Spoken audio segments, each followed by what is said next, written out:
Ok, je vais commencer. Bonjour à tous. Excusez-moi de ce léger petit retard.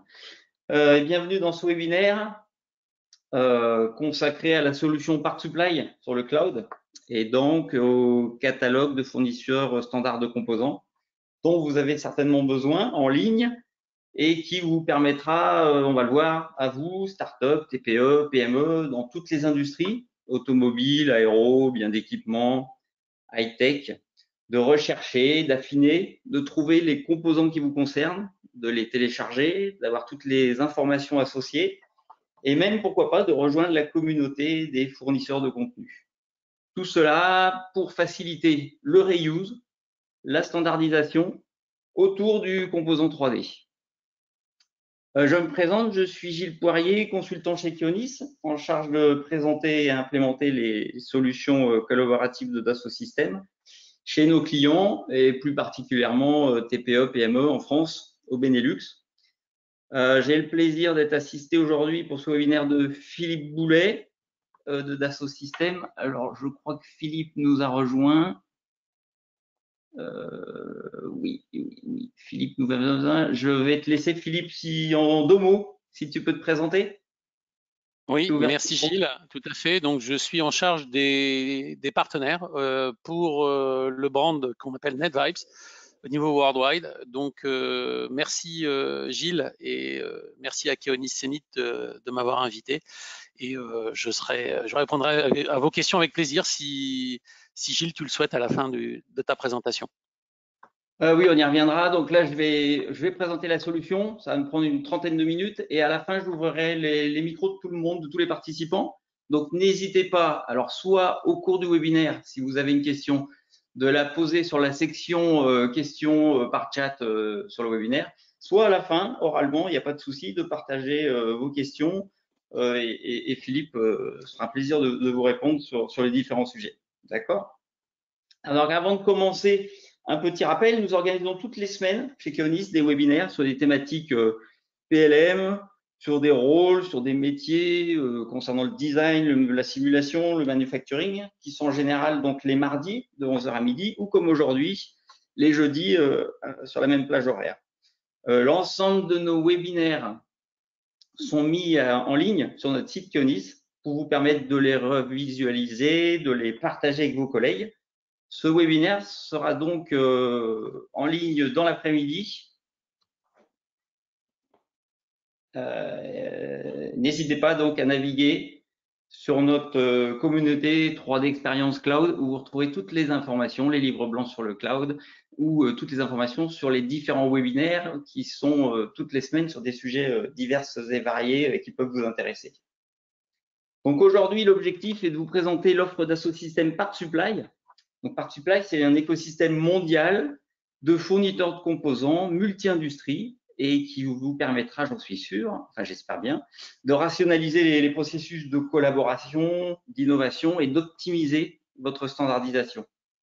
Et ainsi que de gérer, on va le voir, vos catalogues de composants spécifiques à votre industrie, spécifiques à votre écosystème, à votre environnement de conception, d'engineering, de fabrication, au travers de vos fournisseurs externes préférés.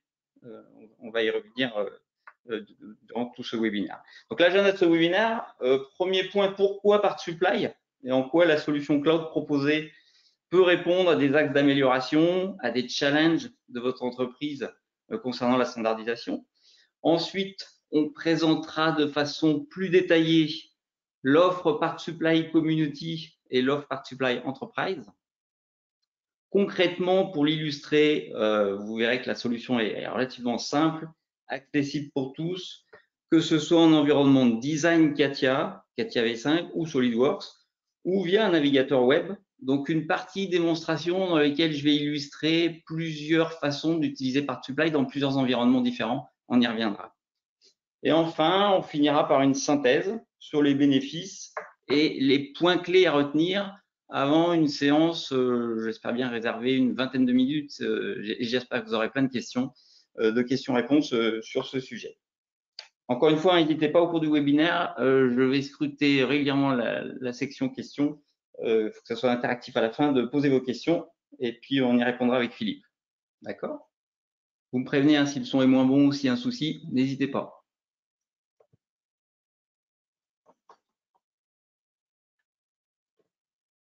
Pour introduire le sujet par supply, marketplace, et avant d'aller dans le détail de l'utilisation et de la façon dont le produit est architecturé, rapidement les constats qui nous amènent à vous proposer cette offre donc en ligne sur le cloud.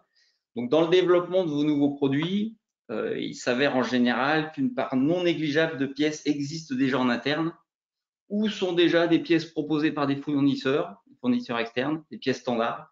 Et les questions auxquelles vos designers, auxquelles l'engineering ou les contributeurs au développement de produits, aux méthodes, à l'indus peuvent se poser sont très souvent, et c'est ce que j'ai vu sur la partie de gauche, hein, quels sont les composants que je dois acheter, qu'est-ce que je peux réutiliser, qu'est-ce que je dois réutiliser, et puis quelles sont les nouvelles pièces à intégrer dans mon produit.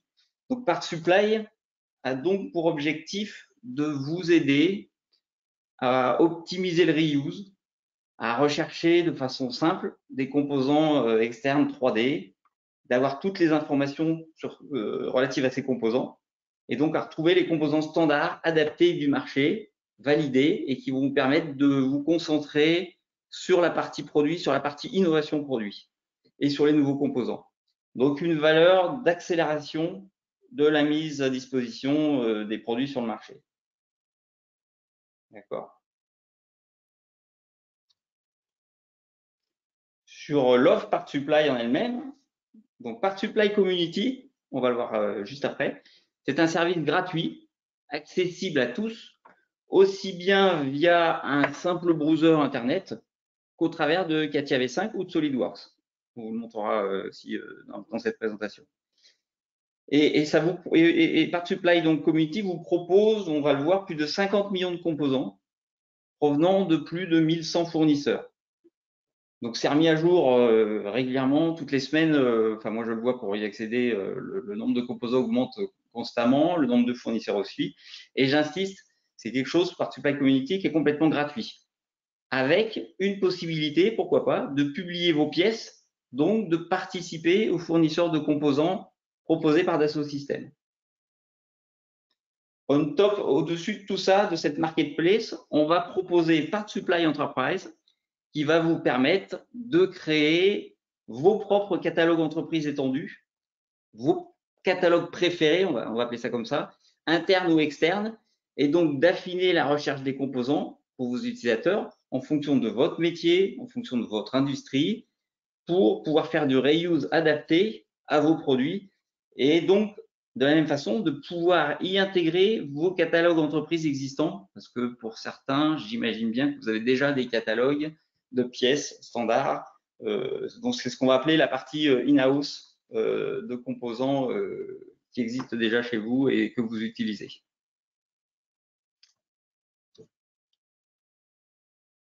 Donc, rapidement, pour illustrer cette première partie Part Supply Community, vous allez pouvoir y accéder au travers du lien que vous voyez en haut de cette page. Donc, vous cherchez sur Chrome, sur Firefox, Part Supply 3 d'expérience et vous allez tomber sur ce lien. Vous y allez accéder via votre navigateur directement, sans login, sans aucune autre demande. Vous allez pouvoir accéder aux composants par catégorie, on va le voir tout de suite, directement de ce navigateur, à partir de votre navigateur. Donc, pour illustrer cette partie-là, donc je suis sur mon desktop, je vais dans mon navigateur préféré, j'accède à Part Supply. Donc là, vous voyez, c'était la semaine dernière, en fin de semaine, j'avais 1182 fournisseurs. Je vais pouvoir naviguer. Première chose, vous avez certains composants, catégories de composants dans des familles. Ici, je vois les sous-familles.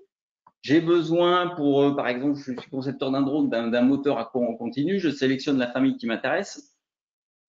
J'ai 125 composants que je vais pouvoir naviguer sur ces composants, accéder ou filtrer, on va le voir juste après, accéder directement aux composants en question et avoir toutes les informations. Alors d'abord des informations 3D, plan, vue, photo, 2D.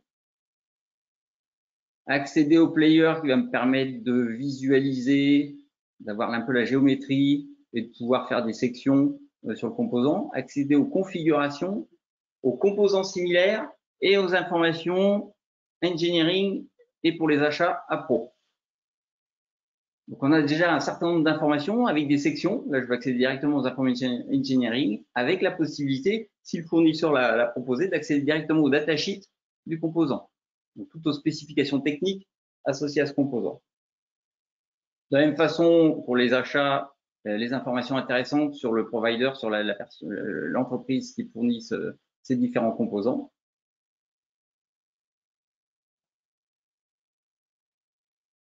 Les possibilités, on va le voir, d'avoir les composants similaires et puis d'accéder aux différentes informations techniques, aux paramètres associés à ce composant et de pouvoir filtrer sur des longueurs, sur des informations techniques associées à ces composants. Concernant la similarité, je vais avoir donc tous les composants et je vais même pouvoir comparer.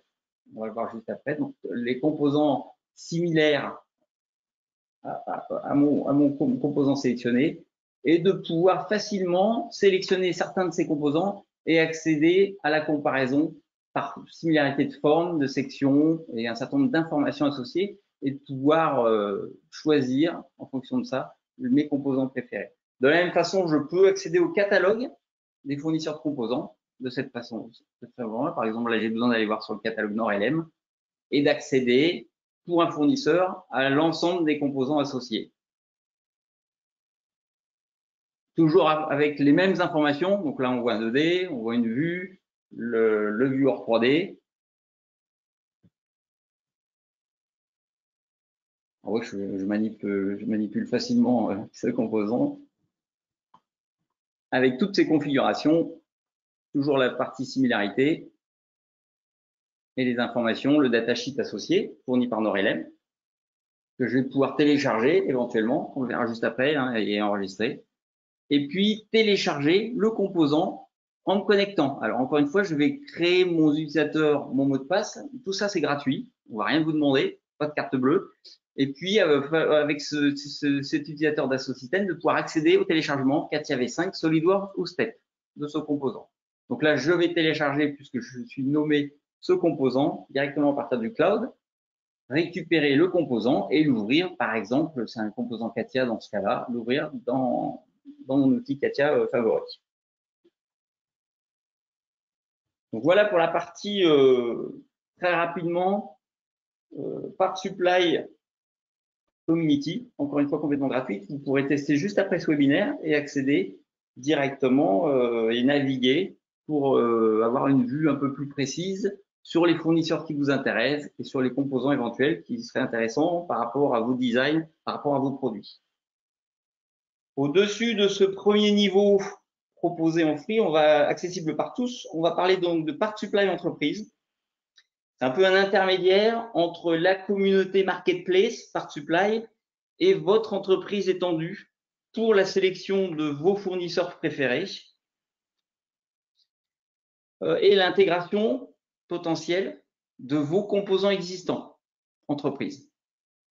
Donc, c'est tout l'intérêt, c'est d'avoir un niveau intermédiaire. Vous allez pouvoir accéder au Part Supply et à la Marketplace, mais vous allez pouvoir créer, on va le voir, vos propres catalogues intégrant vos fournisseurs préférés de cette Marketplace, ainsi que les composants entreprises qui existent aujourd'hui chez vous et que vous créez spécifiquement par rapport à votre métier et à votre produit. Donc, pour ça, pour cette standardisation, on va se mettre en place au travers de deux rôles proposés. Le premier rôle, qui est Standard Component Manager, qui va être réservé au monsieur. Alors, est-ce que ça existe dans votre entreprise ou non? C'est à voir. Est-ce que c'est un designer? Est-ce que c'est le service qualité? Est-ce que c'est une personne précise? Je vais appeler monsieur standardisation. Donc, c'est le manager qui va gérer cette base de composants standards. Et puis, un rôle pour les utilisateurs, que ce soit web, que ce soit pour l'utilisation dans CATIA ou dans SolidWorks, qui est donc l'Optimized Component Consumer. Donc, c'est deux rôles cloud qui vont vous permettre de vous connecter, de vous loguer dans Part Supply et d'accéder à votre environnement entreprise et de proposer aussi, pourquoi pas, certains composants de la marketplace à votre manager de la standardisation pour les intégrer dans votre catalogue entreprise. Donc, ce qu'on voit là tout à l'heure, je ne sais pas si vous l'avez noté, on avait deux onglets, catégorie et catalogue, dans lesquels je suis allé naviguer. Au travers de ces deux rôles, on va rajouter donc deux autres onglets, My Company Ecosystem et puis votre entreprise qui vont vous permettre donc de gérer vos composants standards provenant vos fournisseurs de fournisseurs externes préférés, ainsi que vos composants que j'appelle in-house, qui sont vos composants existants dans l'entreprise étendue. Tout ça, on va pouvoir gérer de façon simple l'ajout des composants par un simple glisser-déposer, l'upload automatique, la synchronisation de vos catalogues existants. Donc, on le verra dans les illustrations. L'intérêt, c'est de façon relativement simple de pouvoir créer cette standardisation, cette base de composants pour faciliter le reuse. Et on va voir que de très nombreux formats sont supportés, natifs ou neutres, vous les voyez ici, donc tout ce qui est lié à Katia, tout ce qui est lié à SolidWorks, ainsi que tous les principaux fichiers neutres existants. On a parlé tout à l'heure du STEP, TXF, DWG, etc. Voilà le principe un petit peu de Part Supply entreprise. Je vais donc maintenant illustrer ces différents points. Alors, on va avoir plusieurs petites illustrations parce qu'on a plusieurs contextes d'utilisation de Part Supply. Part Supply est complètement décorrélé éventuellement de la plateforme 3 d'expérience, pour ceux qui connaissent, donc cette plateforme de collaboration. Part Supply peut être une partie intégrante, un des rôles dans la plateforme 3 d'expérience, mais on va pouvoir l'utiliser complètement décorrélé de cet environnement. Donc, je vais vous présenter plusieurs vues. La vue du designer, Katia V5 dans cet exemple-là, la vue côté web de l'utilisation de Part Supply Enterprise, et puis la vue dans la 3D expérience directement intégrée dans un exemple précis. D'accord. Donc, la première, je suis utilisateur de la plateforme 3D expérience. J'ai déjà un certain nombre d'utilisateurs avec des rôles. Donc, je suis designer, je suis ingénieur, je suis chef de projet. Je me connecte à ma plateforme 3D expérience. Je vais lancer cette petite vidéo.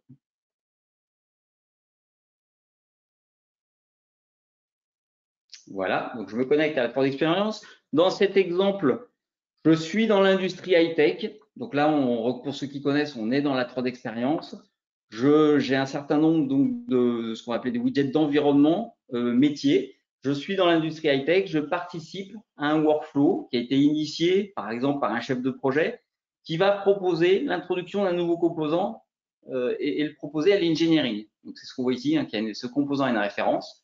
Le chef de projet ou d'autres personnes de l'engineering le proposent. Et moi, je vais aller donc dans mon external catalogue Part Supply qui est complètement intégré à ma 3D expérience, ce que vous voyez ici. Je vais rechercher ce composant que je ne connais pas a priori. Je vais pouvoir avoir, comme on l'a vu tout à l'heure, toutes les caractéristiques, la vue 3D, le lien vers le datasheet, ce que je fais là. Donc, le fournisseur m'a fourni ce lien au travers de l'offre Part Supply de ce système. Je vais ouvrir donc le datasheet associé, le télécharger. Donc, j'ai toutes les informations concernant ce composant. J'ai accès aux configurations, etc. Toutes les bonnes informations techniques. Donc, je le sauvegarde dans mon environnement de travail pour l'instant, dans mon explorateur Windows, tout bêtement. Je vais télécharger aussi bien le composant qui m'intéresse au format qui va m'intéresser.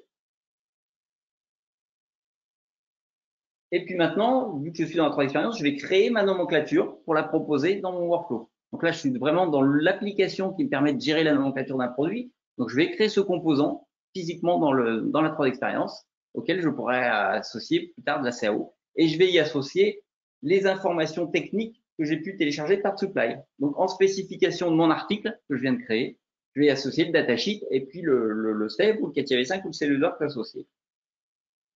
Et je vais proposer ça dans le workflow aux acheteurs, aux différents participants pour la validation de ce composant avant de l'intégrer dans mon outil de production, dans mon ERP, avant de le créer. Donc, j'ai un workflow d'identification, d'initialisation et de validation de mon composant qui est complètement intégré à la 3D expérience. Donc là, je propose ce composant, il sera validé par un component engineer, par l'engineering, par le buyer, donc par les achats, et par le responsable du projet à la fin, pour être dans mon catalogue composant entreprise et pour être intégré dans mon produit en termes de CAO et de maquette numérique. D'accord. Donc ça, c'est un premier exemple de l'utilisation de Part Supply en environnement 3D expérience, collaboration avec la notion de workflow, la notion d'engineering et puis la notion de validation d'un composant et de Part Supply complètement intégré dans ma plateforme. Deuxième vue, je vais enlever le son. l'utilisateur designer CATIA V5. Donc, je suis designer CATIA V5 au bureau d'études, je vais pouvoir rechercher, réutiliser des composants 3D directement intégrés dans la communauté de fournisseurs Part Supply. Donc voilà, j'ai un petit bouton Part Supply, j'accède à partir de CATIA à Part Supply, je recherche, je filtre, je qualifie dans mon écosystème standard entreprise. Alors là, on voit un peu la partie aussi standard entreprise ou marketplace. Hein. On va voir les composants préférés. Et tout ça complètement intégré dans mon environnement de travail CATIA V5. Donc, je peux facilement rechercher, filtrer, accéder à mon composant. Là, c'est ce que je vois. Hein. J'ai un composant qui correspond. Je fais le replace et directement l'intégrer à ma maquette numérique en le positionnant. La même chose sur un screw tel qu'on le voit ici, où je vais aller rechercher par similarité un composant soit non répertorié dans mon catalogue d'entreprise, soit déjà existant dans Part Supply. Et puis, voilà, donc je vais chercher les composants préférés, donc ceux qui sont dans mon catalogue Enterprise, et pas obligatoirement de la Marketplace. Rechercher éventuellement des composants similaires qui pourraient être dans la Marketplace, qui pourraient correspondre et que je veux intégrer dans mes standards. Donc voilà, l'accès aux similarités, aux composants similaires dans mon catalogue entreprise. Accéder toujours pareil aux configurations, etc. Et faire directement du replace dans CATIA de mon composant. Et là, il me prévient même que c'est un composant qui n'est pas intégré dans mon catalogue entreprise. Donc attention, il faut peut-être avoir une notion de validation avant. Donc il y a tous ces messages, il y a toutes ces recherches, cette facilité de filtrer et d'accéder très rapidement aux composants 3D qui m'intéressent, plutôt que d'aller rechercher à droite à gauche dans des catalogues externes sur le net ou de demander à des fournisseurs de m'envoyer ce qu'ils ont. Donc voilà, et pouvoir l'intégrer dans mon design directement. Côté component manager, l'objectif donc pour moi, donc là on est dans le Part Supply entreprise pour le monsieur standardisation, de gérer et de manager les pièces standards de l'entreprise pour faciliter le reuse à mes collègues du bureau d'études ou de l'engineering. Alors, la petite dame qui m'a parlé à ma place, voilà.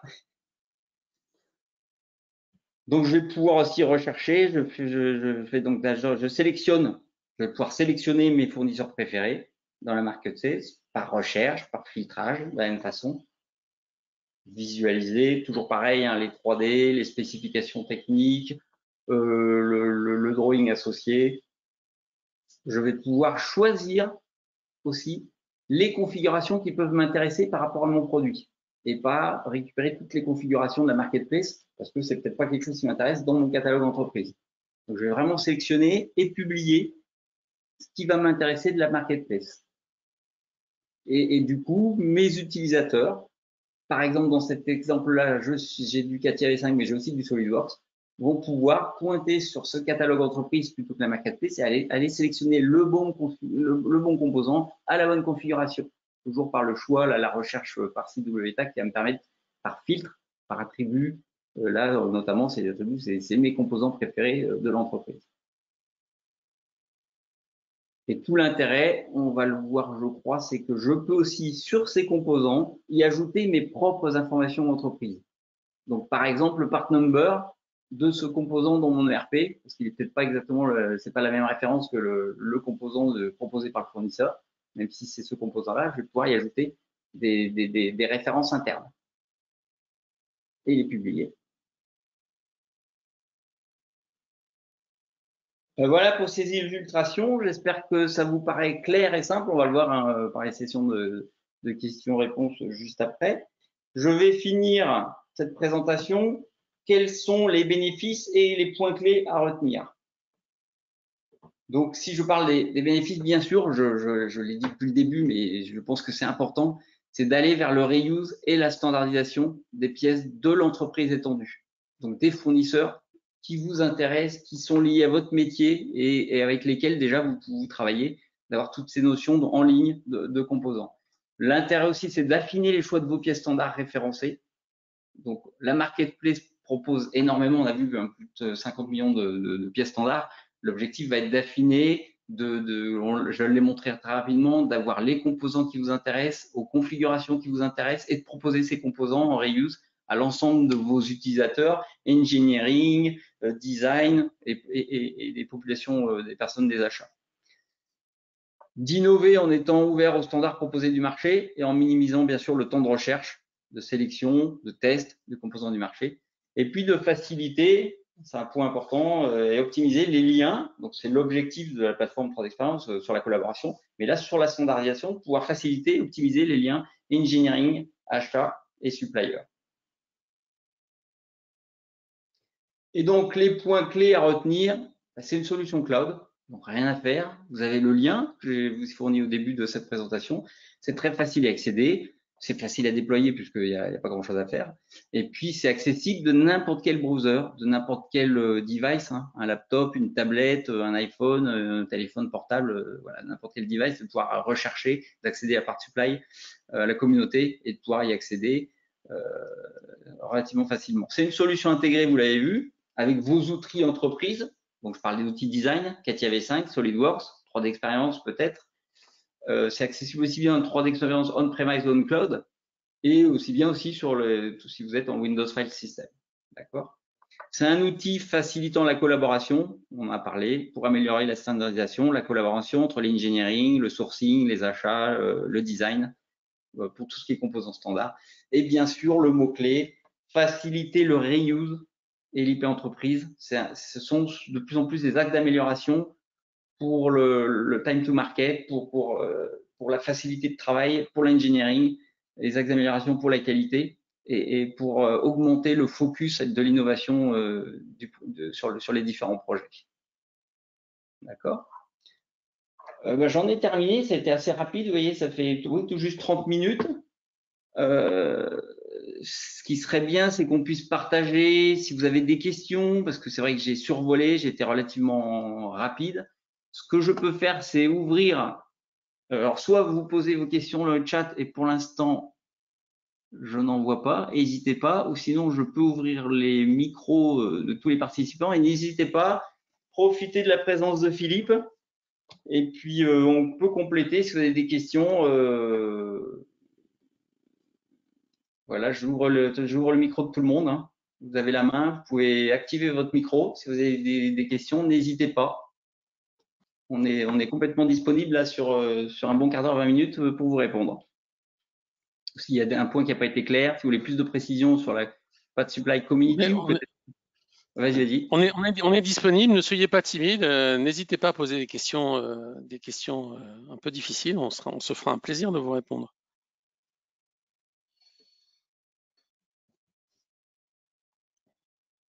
En tout cas, merci. Et puis, le webinaire sera donc disponible cet après-midi et sur notre site ou demain matin au grand maximum. N'hésitez pas à le relayer en interne, à le revoir, à me poser des questions parce qu'il y a sûrement des choses que je n'ai pas été suffisamment clair.